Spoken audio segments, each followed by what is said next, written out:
Hey everyone, welcome to SideQuest English, the podcast where we step away from the boring textbooks to explore fascinating topics, one random deep dive at a time. Hello, everyone. Imagine breathing air that is so dirty, it feels like you are breathing smoke all day long. Oh, wow. That sounds terrible. Right, but what if, because you live in this dirty air, you get paid $14,000 more every single year? Wait, really? $14,000 more? Every single year. So the question is the money worth it? That is a very hard question. It is. Today, we are exploring one of the biggest choices you will ever make. We are asking a huge question. Where should you live? Well, it is a question everyone must answer. We all need a place to sleep, to eat, and to live our lives. Exactly. And finding the right place changes everything. It changes your health. It changes your happiness. It changes the friends you make. So today, we have a very interesting set of sources to help us understand this choice. We really do. First, we will look at living in a big, noisy city versus living in the quiet, green country. I love that topic. Yeah, and then we will explore the magic of staying in your own hometown. Like never moving away. Right. Okay. And finally, we will look at how to build the perfect dream house for your future. I am very excited to dive into this. Let's start with the big battle. The city versus the country. The classic battle. Yeah. For many years, people have argued about this. Some people love the fast life of the city. They love the tall buildings, the bright lights. And the many trains. Right. They want to be around people. But other people they hate the city. They want quiet roads, tall trees, and open sky. So let's look closely at the facts. Let's look at the money first. What do our sources say about jobs in the city? The sources are very clear about this. We have a 2025 guide about the cost of living. Okay. We also have a very detailed study from Korea. And both of these sources tell us the exact same story. Which is? Big cities have more jobs. And these jobs are, they are very different. Different how? Like what kind of jobs? In a city, you can work in a giant hospital. You can work in a tall bank building. You can work for a big computer company. Right, the big businesses. Yeah. And because these companies are very large, they pay their workers more money. Okay, they pay more money, but how much more? What are the real numbers? Well, in America, the middle income for a worker in the city is $80,600 a year. $80,600. That is the middle income. Exactly. Oh. That means half of the people make more than this and half make less. It is the middle point. I see. That is a lot of money for a normal year of work. And what about the country? In the country, it is a different story. If you live far away from the tall buildings, the middle income is much lower. How low? It is $66,600 a year. Oh, $66,600? Yeah. So if we do the math, the difference is $14,000 every year. It is a huge amount of money. It really is. If I want to save money for my future or, buy nice things for my family, it seems like the city is the only good choice. Many people think that. Yeah, why would anyone want to make less money in the country? Well, you are only looking at the money coming in. You also have to look at the money going out. Oh, like things you buy. Right. Yes, you get paid more in the city, but living in the city is very, very expensive. That is true. Everything costs more. Exactly. When you go to the store to buy food, the food is more expensive. When you want to watch a movie, the ticket is more expensive. Yeah, but the biggest cost of all is the house. Ah, the house. I know city houses are small, and they are very expensive. What do the numbers say about houses? The median price, or the middle price, for a house in the city is $190,900. $190,900. Wow. But in the country, a house costs much less. The price is about $151,300. $151,300. Yes. Okay, let me think about this. So the city pays me $14,000 more every year. But a city house costs almost $40,000 more than a country house. Exactly. You see the problem now. Yeah, so the extra money for my job might just go straight to paying for my expensive city house. That is exactly what happens. This is why the choice is very difficult. It is not a simple choice at all. No. In the country, you earn less money, but your money can buy a much bigger house. You have more space. You might have a big garden. Right. And in the city, you earn more money, but you live in a smaller space. Yes. But wait, we have to talk about something new. Oh, what is that? Our notes say that country houses are getting very expensive right now. The prices are going up quickly. Wait, really? Why is the country becoming more expensive? I thought it was always cheap. This is a very new change in the world. It is happening because of technology. Like computers and phones. Yes. Yeah. Think about how people work today. Many people do not need to drive to a big office building anymore. Right. They just need a computer and the internet. Exactly. They can work from their own living room. Yeah. Working from home. Many people do this now. And because they can work from home, they do not need to live near the big city office. Oh, I see what you mean. A person can keep their high-paying city job, but they can move to the quiet country. Wow. They get the best of both worlds. Yes, they do. They get the high city money, and they get the cheap country house. That sounds like a wonderful plan for them. But, wait. What is it? If thousands of city people move to the country, what happens to the country? That is exactly the problem. Well, All these city people want to buy country houses. and they have lots of city money. Yes. And because so many people want to buy them, the prices of country houses are going up very fast. Basic supply and demand. Exactly. If everyone wants something, the price gets higher. So the quiet, cheap country is not as cheap as it was 10 years ago. That makes a lot of sense. The city money is changing the country. It really is. Okay, so money is a very complicated choice. But what about our bodies? Let's talk about our physical health. Health is very important. People always say the city is dirty and the country is clean. Is city air really that bad for you? Well, we have a wonderful source from a science journal. They wanted to answer this exact question. Okay, what did they do? They looked at two very different places. Yeah. First, they tested the air in New York City. New York, one of the biggest, busiest cities in the world. Millions of people live there. And millions of cars drive there every day. Right. And what was the second place? The second place was Madhubani. Madhubani is a very quiet, rural area in India. A rural area, so a country place. Yes, exactly. There are no tall buildings, there are farms and small roads. Okay, so the scientists wanted to compare the big city air with the quiet country air. They want to see the real numbers. Well, I'm guessing the city air was much dirtier, but how do scientists measure dirty air? What exactly are they looking for? They look for something called PM 2.5. PM 2.5, that sounds very scientific. How can we explain PM 2.5 simply? Like, what is it? Think about a single piece of hair on your head. Okay, I am thinking about a hair. Look at how thin it is. Right, PM 2.5 is very, very small dust. It is so tiny, you could put 30 of these dust pieces across the width of one single hair. Oh, wow. 30 pieces of dust on one hair. Yes, it is invisible. You cannot see it with your eyes. That is incredibly small. Mhm. But, why is this tiny dust so dangerous? Well, because it is so small, your body cannot stop it. What do you mean? When you breathe normal dust, your nose stops it. You sneeze or you cough it out. Right, my body pushes it away. But this tiny PM 2.5 dust goes right past your nose. It goes deep into your lungs. Oh, no. And from your lungs, it goes straight into your blood. That sounds terrible. So it travels all over your body and your blood. Yes, it does, and it hurts your heart.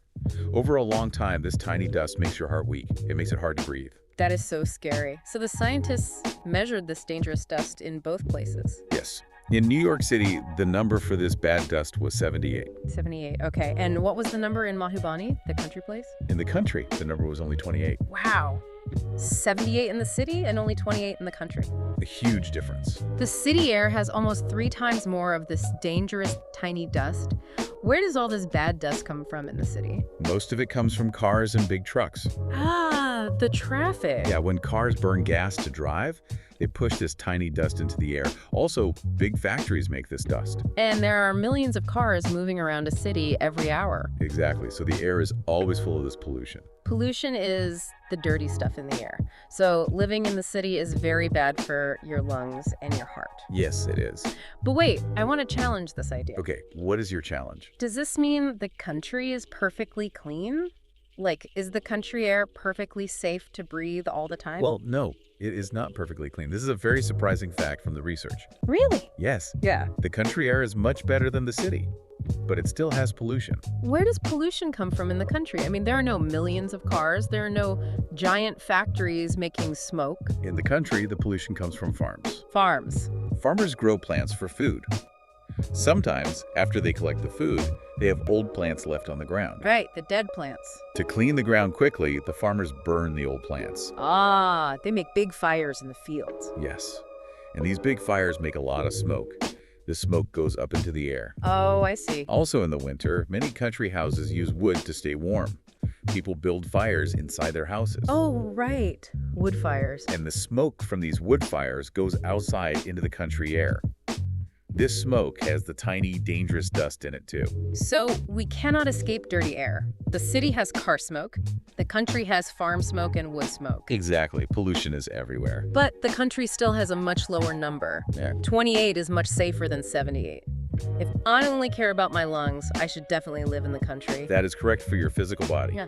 But we also have a mind. We have feelings. Yes, our mental health. Right. Let's look at how the city and the country change our feelings. Let's talk about mental health. Mental health is so important. How we feel inside changes our whole life. It really does. Let's think about this carefully. In the city, life is very fast. There are lights, noise, and millions of people. It is very loud. Very loud. In the country, life is very slow. It is quiet. You can hear the birds. You can see the stars at night. Beautiful things. So my guess is that people in the quiet country are much happier and relaxed. And people in the loud city must be stressed and angry. Am I right? Well, many people believe that. But psychology studies show us something very surprising. Wait, psychology is the science of how people think and feel, right? Yes, exactly. And a new university study looked at people's feelings in the city and the country. Okay, what did they find? They found that people living in the rural country actually feel more anxious and more sad than people in the city. Wait, I do not understand that at all. Why would someone feel sad and anxious when they live in a quiet, beautiful place with birds and trees? It is surprising, I know. I mean, anxious means feeling nervous, worried, and afraid. Why are country people worried? The researchers found a very clear reason for this worry. It is about getting help when you need it. Getting help. Think about the city. Yes, it is loud and fast.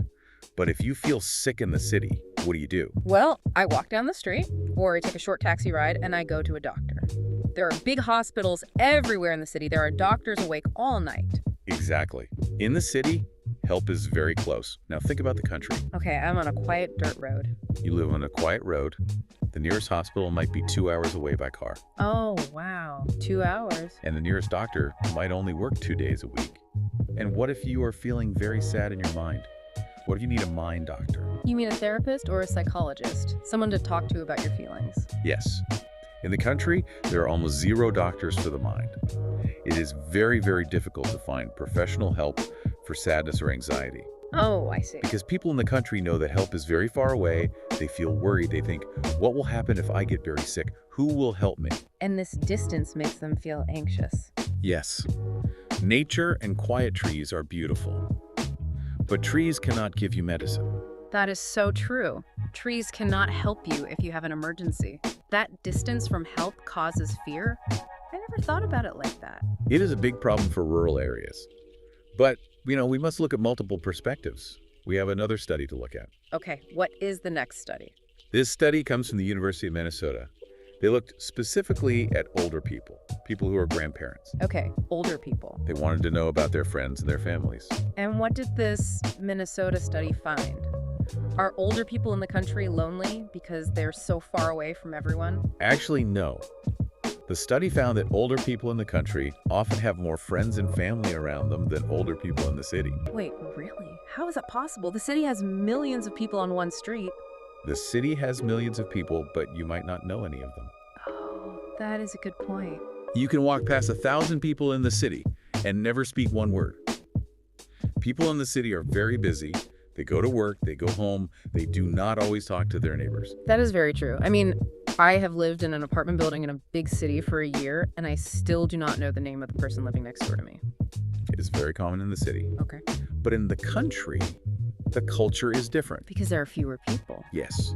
Because there are fewer people, people know each other. Older people in the country go to the same small church. They go to the same small store. They have known their neighbors for 40 years. They talk to each other more often. So many older people in the country feel deeply connected. They do not feel lonely. That is a beautiful thing about country life, having true, deep friends for a long time. It is very beautiful. But wait, I want to look closely at our notes again. The study says most older people are not lonely, but it mentions that some specific groups feel very lonely in the country. Who feels lonely? Yes. The study found important exceptions. For example, Black people living in very rural, Faraway country areas reported feeling very high levels of loneliness. Oh, really? Why is that? If you are part of a minority group and you live far away from a big city, it can be very hard to find a community of people who share your culture or your experiences. That makes sense. So the country is not friendly and happy for every single person. It depends on who you are and exactly where you live. This makes me think about how we connect with people. If you live in the country, your closest friend might live 5 miles away. Right. You cannot just walk 5 miles to drink a cup of coffee with them. How do people see their friends in the country? They must drive. A car is completely necessary in the country. You cannot survive easily without one. Let's talk about the car. What do the numbers say about cars in the country? The data shows that 96% of people in the country own a car. 96%. That means almost every single person has a car. Yes. Only 4% of people in the country do not have a car. It is a very small number. Think about what it means to be in that 4%. Imagine you live in the country, but you cannot afford to buy a car. Or maybe your eyes are bad and you cannot drive safely. Yeah. What happens to your life? Your life becomes very difficult. You cannot drive to the grocery store to buy fresh food. You cannot drive to see your doctor. You cannot drive to visit your friends. Exactly. You have to wait for someone else to come and get you. You lose your independence. That sounds terrible. You would feel completely trapped in your own house. You would feel isolated. Isolated, yeah. Isolated means you are alone, cut off from the rest of the world. So the car is the only thing that stops you from being isolated in the country. Exactly. In the city, if you don't have a car, you can walk to the store, you can take a bus or a train. You always have options. But in the country, the car is your only option. Right. Let's review what we have learned about this big choice. The city gives you more money and more jobs. You can find doctors easily, you can walk or take a train, but the city air is full of bad dust that hurts your heart. And the houses cost so much money that you might spend all your extra income just trying to pay for a small apartment. That is correct. On the other side, the country gives you a cheaper, bigger house. And it gives you cleaner air, even with a little farm smoke. Right. It can give you long, deep friendships with neighbors, but you make less money. You might feel anxious because the doctor is far away, and if your car breaks down, you are completely stuck. It is a balance. There is no perfect answer. You must choose what problems you are willing to accept. So the city offers money, and the country offers space. People always think they need to move far away to find a better life. They really do. They think, if I just move to a new city, I will be happy. Or, if I just move to a new country farm, everything will be perfect. But what if chasing a new place is a trap? What do you mean? What if the best place to live is not a new place at all? What if the ideal location is the hometown you already live in? Oh, I really love this topic. This brings us to part 2. A hometown is the town where you grew up, or the town where you live right now. Many people think their hometown is boring. They want to escape. But our sources show that you can find incredible magic if you stay in your hometown and change how you look at it. I want to tell a story from our sources. It is about a woman named Rachel. Rachel's story shows us exactly how our feelings about home can change. Okay, tell us. Who is Rachel and where did she live? Rachel grew up in a small hometown in Indiana. Indiana is a state in the middle of America. It has lots of farms and small towns. Sounds very quiet. It is. When Rachel was a young woman, she felt bored. She thought her hometown was too small, too quiet, and not exciting. So what did she do? She had big dreams. So she packed her bags and she moved to New York City. New York City, Yeah. the biggest, busiest city in America. That is a huge change from a small town in Indiana. It was a massive change. At first, Rachel loved New York. She loved the energy. She worked hard. She went to exciting events. But think about the things we just discussed about city life. The noise, the dirty air, the high costs. After many years of living in New York, Rachel felt very tired. The fast city life was taking all her energy. Exactly. She wanted a change, so she did something very brave. She decided to move back home. She moved back to her small hometown in Indiana. That is a very hard decision.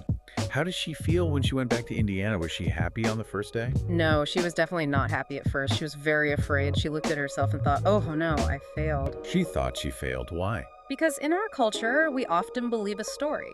The story says that successful people leave their small towns and conquer the big city. Right, they become famous or rich. Yeah, if you go back to your small town, people might think you lost the game. You couldn't survive the big city. So she felt embarrassed. Yes. Rachel was afraid her friends would look at her and think she was a loser. She also thought her hometown was still going to be the same boring place she left many years ago. Did she stay sad and afraid? Did the hometown stay boring? This is where the story gets wonderful. No, things changed completely. Rachel realized two things. What were they? First, she had changed. The young, restless girl who left for New York was gone. She was now a grown woman who wanted peace and quiet. And what was the second thing? Second, she realized her hometown had changed too. It was not the same boring town. New people had opened new businesses. What did she discover in her old town? She discovered beautiful things right next door. She found a cozy, warm coffee shop called Parlor Donuts. Parlor Donuts. Sounds nice. She could sit there in the morning, drink a good cup of coffee, eat a delicious sweet donut, and feel completely relaxed. No loud subway trains rushing by, just peace. And what else did she find? She found nature. In New York, nature is a crowded city park. In Indiana, she found Patoka Lake. It is a giant, beautiful lake with tall trees around it. She could go there and breathe clean air. What is fascinating about Rachel's story is the idea of a blank canvas. Our sources talk about how she used her small town as a blank canvas. Let's explain that phrase for the listener. What is a canvas? Well, a canvas is the strong white cloth that an artist uses. When a painter wants to paint a picture, they start with a blank canvas. Blank means completely empty. Clean, white, there is no old paint on it. It is ready for a totally new picture. So when we say Rachel used her town as a blank canvas, we mean she stopped looking at the past. She stopped thinking about the boring town she remembered as a child. Right. She looked at the town like a clean, white space. She decided to paint a brand new life for herself, using the pieces of the town that were there right now. Yes. She brought her new, grown-up self to the town and created a new life. This is a very powerful lesson for everyone. It really is. You do not need an airplane ticket to find a new life. You do not need to move across the world. You can find a new life in the town you live in right now, today. But, how do we do that? If I have lived in the same town for 10 years, I know every street, I know every building, it feels boring to me. What is the secret to finding magic in a place I already know? The secret is simple, but it takes effort. You must learn to be a tourist in your own town. A tourist. Think about how a tourist acts. When you travel to a new country on vacation, you are a tourist. Yes, and your eyes are wide open. You look at the tall buildings, you look at the flowers on the street, you smell the food cooking, you take photographs of everything. You are excited because everything is new. Exactly. A tourist has awake eyes. But when we live in a town for a long time, our eyes go to sleep. We walk down the street to go to work and we just look at our phones. We don't look at the buildings. We eat at the exact same restaurant every single week. We stop seeing the beauty around us. So the goal is to wake up our eyes.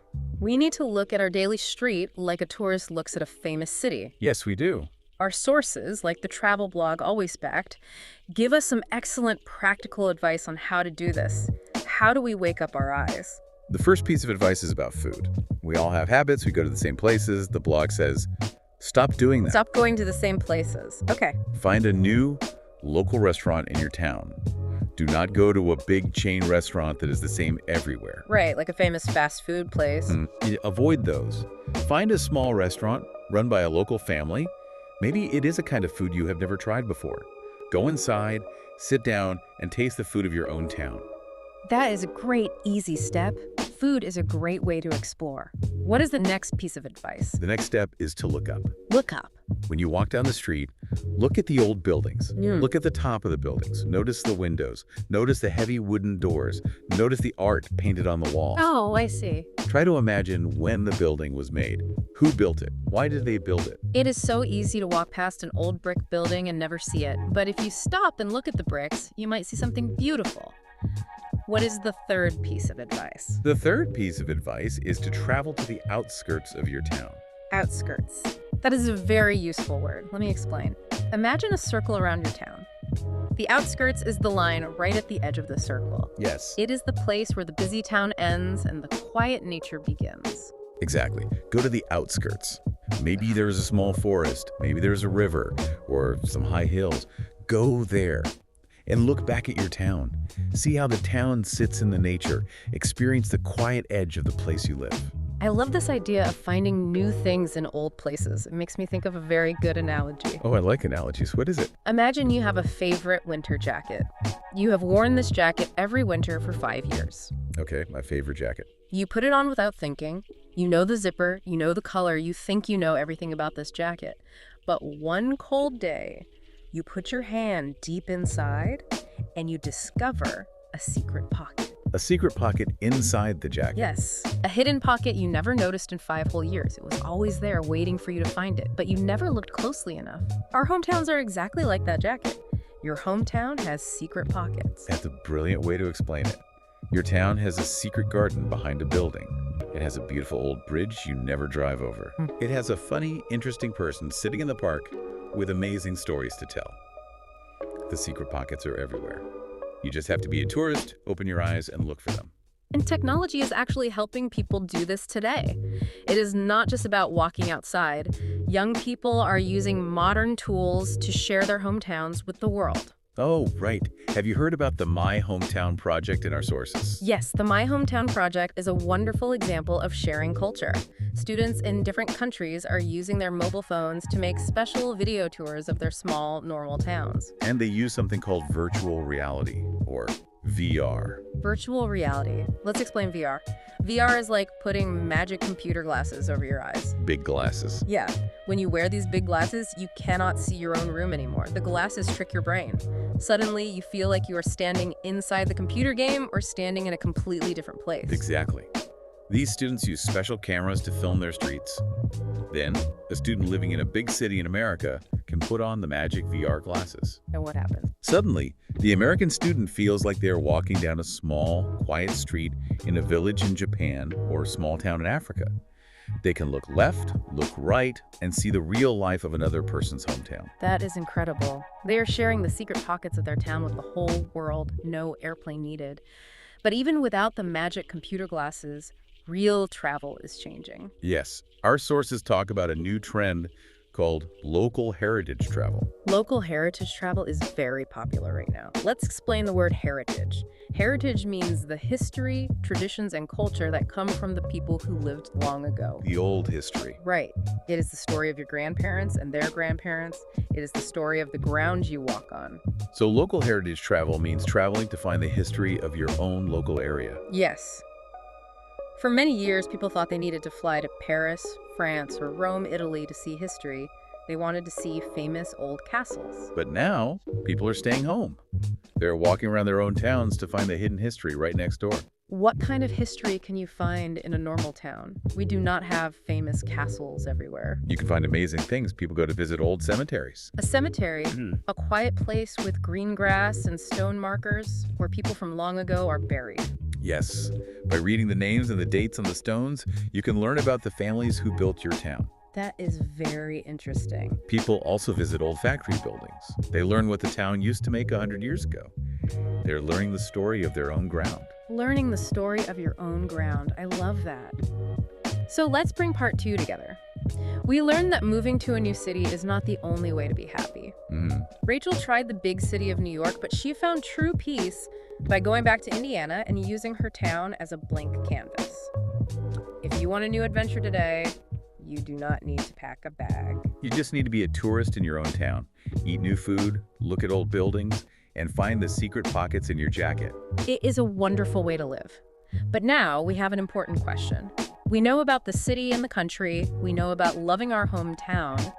But when you pick a place to live, you need a physical building to sleep in. You need a house. And we all dream of the perfect house. This brings us to part 3. The dream house. This is such a fun topic. What kind of house do we actually want? What does a perfect house look like? To understand what human beings want in a house, we are going to look at something very surprising. We are going to look at a children's toy. Yes, our sources point us to one of the most famous toys in world history. The Barbie doll. The Barbie doll. It is a plastic toy for children. And Barbie has a toy house called the Barbie Dream House.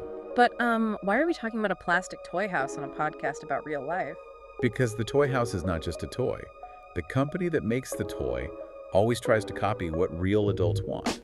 The toy house changes every few years. Oh, so it follows real life. Yes.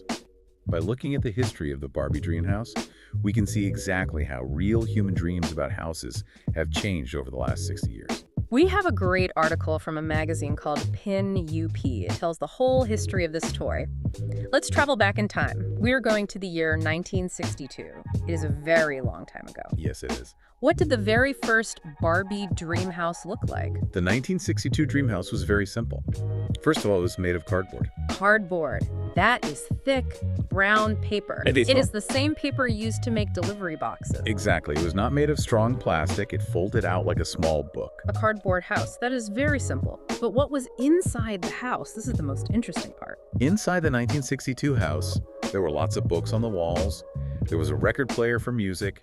It looked like a place for a smart, modern person. Okay. And very importantly, the house was designed for a single woman. Single means she did not have a husband. She lived completely alone. Think about the year 1962. A single woman living alone in her own cool house with books and music. That was a very new, powerful idea. It really was. Many women in 1962 were expected to stay in their parents' house until they got married.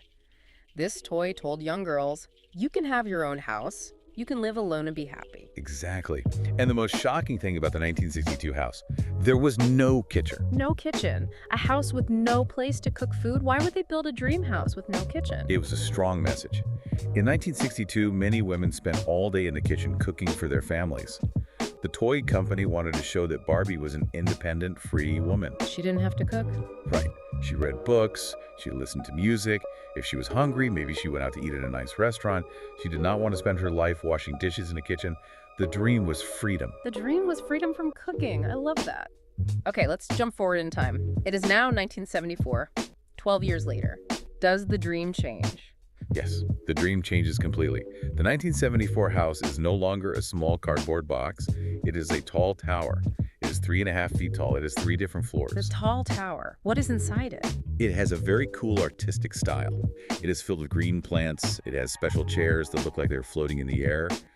The dream in 1974 was to be modern, stylish, and a little bit glamorous. Then we jump just 5 years to 1979. The source says the house changed again. What did the 1979 house look like? The 1979 house got a bright, sunny orange roof. It looked very happy. It had huge windows that you could slide open. And flowers, right. Yes, it had wooden boxes on the windows filled with beautiful flowers. The whole design was about bringing the outside nature into the inside of the house. Why did people suddenly want nature and flowers in 1979? If we look at the real history of America, this was a time when millions of people were moving to the suburbs. The suburbs are the quiet neighborhoods just outside the big city. They have green grass, big trees, and quiet streets. Exactly. The 1979 toy house looked exactly like a happy, relaxed home in the new suburbs. The dream was leaving the dirty city and having a house with sunshine and flowers. The toy really does copy real life perfectly. Let's keep moving through time. Let's jump to the year 2000, a brand new millennium. Everything felt new and exciting. What was the dream house in 2000? The 2000 house was very interesting. It was a little bit retro.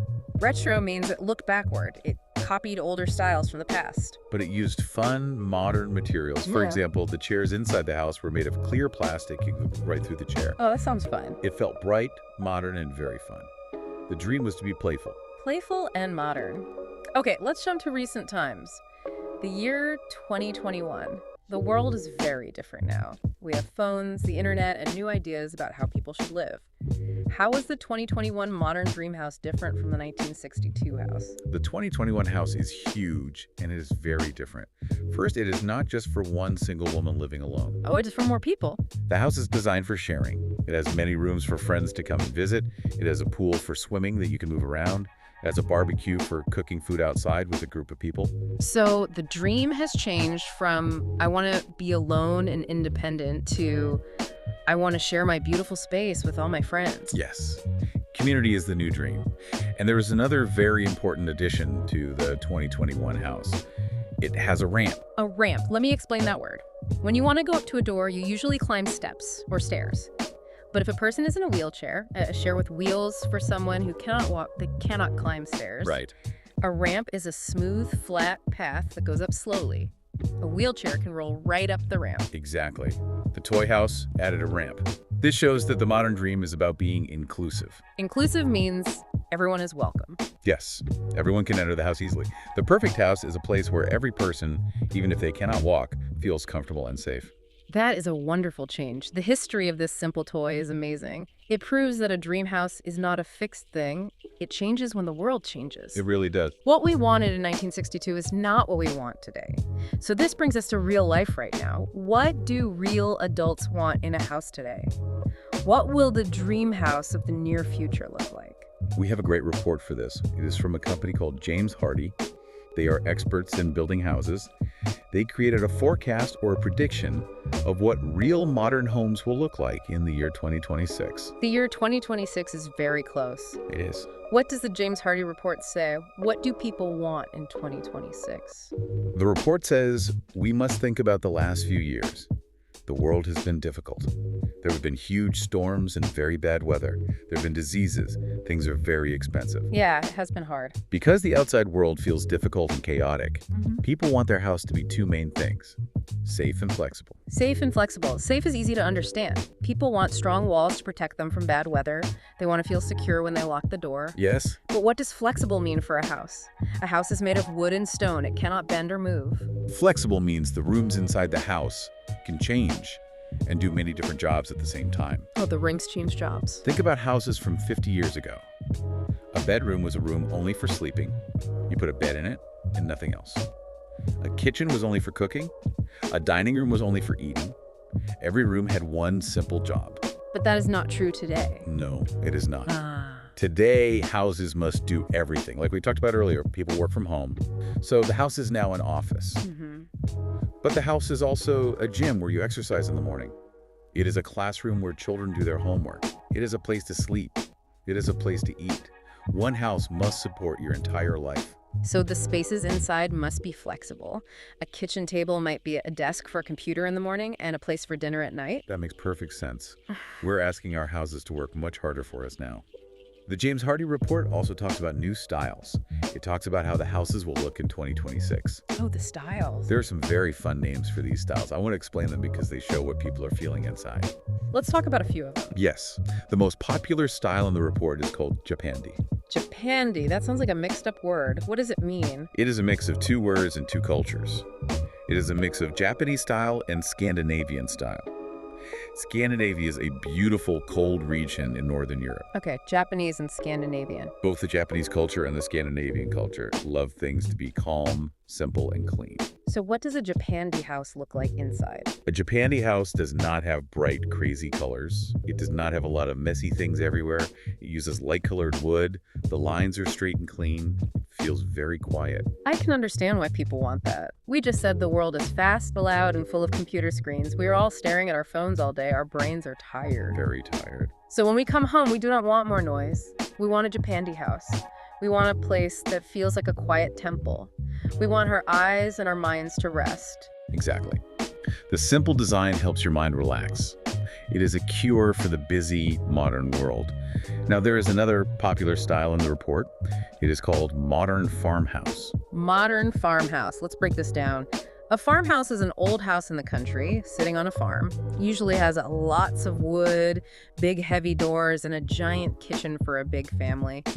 It feels warm and traditional. Right. But modern means new, sleek, and often in a city. How can a house be both? How does a modern farmhouse work? This is a perfect example of human beings wanting two opposite things at the same time. People love the cozy, warm, comfortable feeling of an old country farm. Yeah. They want that heavy wood and that big kitchen, but they want the house to be clean and new. And most importantly, they want this house in the city, close to their jobs and restaurants. Oh, I see. It connects perfectly back to our first topic. People want the money and the doctors of the big city, but they want their house to feel like a quiet bedroom in the country. They want to escape the city while living inside the city. Yes. So builders create the modern farmhouse. Yeah. It has modern, clean lines on the outside, but it has warm country wood and big, comfortable spaces on the inside. It brings the country into the city. It is the best of both worlds. We are always trying to balance what we need with what we want. We really do want everything. We want city money, country peace, Japandi calm, and farmhouse warmth. But let me ask you a challenging question about the future. Right now, our listener is probably young or middle-aged. They are working hard, learning English, and building their life. But time moves forward. Yes, it does. One day, they will get old. When you get old, you stop working at your job. This is called retirement. Retirement. When a person reaches retirement, their whole life changes. So what is the dream house for an older, retired person? Is it a Japandi house? Is it a farm? This is a beautiful question, and we have a specific source to answer it. A study from Korea asked older people this exact question. They asked people who are close to retirement, what do you want your house to be when you retire? Oh, interesting. What did they say? The researchers thought everyone would have the same answer. But the answers were strongly divided into two completely opposite groups. Two opposite groups. Okay, tell me about the first group. What was their dream? The first group wanted exactly what you might guess. They wanted to move far away from the busy city. They wanted a quiet country house. They wanted a big piece of land around the house. That sounds nice. Most importantly, they wanted a large garden. They dreamed of spending their days outside in the sun, growing their own food. They wanted to grow tomatoes, green vegetables, and flowers. They wanted slow, peaceful days in nature. That sounds absolutely lovely. A quiet garden in the warm sun after a long life of working in an office. I can easily see why that is a dream. But what about the second group? What did they want? The second group wanted the exact opposite. They did not want a country garden at all. They wanted to stay right in the middle of the busy city. Stay in the loud city. Yes, but they wanted to change their house. They wanted to downsize. Downsize. Let's explain this word clearly. Down means lower or smaller. Size is how big or small a thing is. So to downsize means you leave your big house and you move into a much smaller house. Why would an older person want a smaller house? Think about the daily work of living in a big country house. A big house with a large garden takes a lot of energy. That is true. You have to clean many rooms, you have to work in the garden, cut the grass, and fix the roof. When you are old, your body might be tired. The second group of people wanted an easy life. A small apartment in the city is very easy to clean. You can clean it in 20 minutes. That is a very practical reason. Less work, more time to relax. But is there another reason they want to stay in the city? Yes. The most important reason connects back to what we discussed earlier. Yeah. The city has doctors. The second group wants to live in a small apartment because it's located right next to everything they need. Oh, right. If they get sick, the hospital's down the street. If they need milk, the store is on the corner. They don't need to drive a car. They don't need to worry about being isolated. They have a small, easy, safe space in the middle of everything. Wow. That brings our whole conversation full circle. It shows us that there is absolutely no single perfect dream house for everyone in the world. No, there is not. The perfect place depends entirely on who you are and what you need right now. If you are old and healthy and you have lots of energy and you love plants, your dream is the country garden. Yes. But if you are old and you feel tired and you want an easy, safe life close to the doctor, your dream is the small city apartment. That is the ultimate lesson of our sources today. Your dream house is not a specific picture in a magazine. Your dream house is just the place that supports your life best at this very moment. That makes a lot of sense. And as your life changes, your dream will change too. From a single woman in a cardboard toy house to an older person in a quiet city apartment. We have covered so much amazing ground today. We have traveled from busy New York streets to the quiet country in India to small towns in Indiana and through the history of a toy house. It was a long journey. It is time to review what we have learned for our listener. Let's summarize the big ideas using our clear, simple English. I think that is an excellent idea. The listener can use this summary to remember all the new concepts. Okay, today we talked about the big choice of where to live. First, we looked at the battle between the city and the country. We learned the good things and bad things about both. The city gives you more jobs, it gives you a higher income, you can find doctors quickly, and you don't always need a car.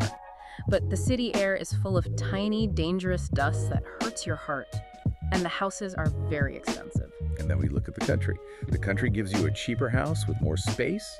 It gives you cleaner air to breathe. You can have deep, long friendships with your neighbors, but the country pays you less money. You might feel anxious because the doctor is far away. And if you do not have a car, you are trapped and isolated. Every choice is a trade-off. Second, we learned a beautiful lesson about not moving at all. We learned that we do not have to move to a new city to find an adventure. We can explore our own hometowns. I love that part. We heard Rachel's story about returning home and finding a new life on a blank canvas. We learned how to be a tourist in our own town. We can open our sleepy eyes, taste new local food, look up at old buildings, and find the secret pockets right on our own street. We can explore the local heritage and learn the history of our ground. Third, we talked about the spaces we live in. We talked about dream houses. We saw how the Barbie toy house changed over 60 years. It changed from a small cardboard box with no kitchen for a single woman into a bright, modern house built for sharing and being inclusive with a wheelchair ramp. We learned that real future houses in 2026 will need to be safe from storms and flexible enough to be an office, a gym, and a bedroom all in one. And finally, we learned that when we get older, our dream house changes again. It might become a quiet country garden to grow food, or it might become a small, easy city apartment close to the hospital.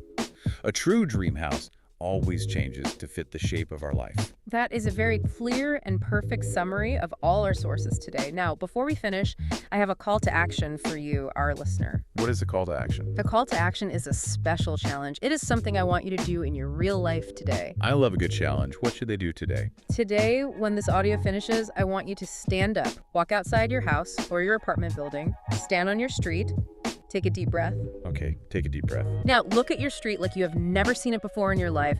Pretend you just arrived from a faraway country on an airplane. You are a tourist. Open your eyes. Look closely at the trees, look at the top of the buildings, notice the colors, notice the sounds. What new thing can you see? Your challenge is to find one secret pocket in your hometown today. Find one secret pocket today. I am going to do that too. I think I will walk down a street I usually ignore. Well, my friend, we are at the end of our deep dive. I want to leave you, our listener, with a final idea to think about. It is a provocative thought. Something to stay in your mind while you walk outside and look around. What is the final thought for today? We talked so much today about building a house. We talked about houses made of cardboard or plastic or wood or glass. We talked about city houses and country houses. But what if the perfect dream house is not a physical building made of wood and glass at all? What if the perfect dream house is simply the town where you decide to finally open your eyes, take a deep breath, and see the beautiful magic that is already waiting now? That is a wonderful, peaceful thought to end on. Thank you, everyone, for joining SideQuest English. Keep your eyes wide open, keep learning, and keep exploring your world.